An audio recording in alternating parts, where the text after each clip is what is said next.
மயிலாப்பூரில் ஏடிஎம்கே தான் ஜெயிச்சது போன வாட்டி. டாக்டர் நடராஜ் ஜெயிச்சார். கரெக்ட். இது பாஜக இப்படி கையாளுன்னு எடுத்துக்கலாமா?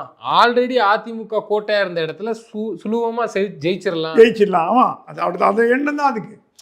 அது வாக்காளரை நம்பி அது இல்லை, அதிமுக வாக்காளரை நம்பி அது இருக்குது.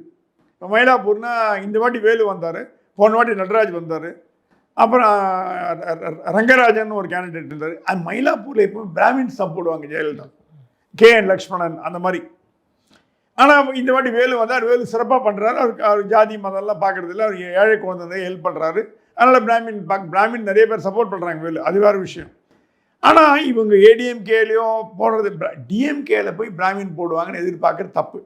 அது மைத்ரேயன் கேட்டாராம், மைத்ரேயன் கேட்டிருக்காரு, இல்லை மைத்ரேயன் உங்களை நாங்கள் ராஜ்யசபா அனுப்பி தான் முடிவு பண்ணிட்டோம், நீ கொஞ்சம் வெயிட் பண்ணுங்கள், இப்போ வழக்கம் போல் நீங்கள் ராஜ்யசபாவுக்கு போயிடுங்க, அடுத்த வாட்டி அமைச்சிடறோம், நீங்கள் இந்த வாட்டி வேலு கண்டினியூ பண்ணணும்னு சொல்லிட்டாரோம்.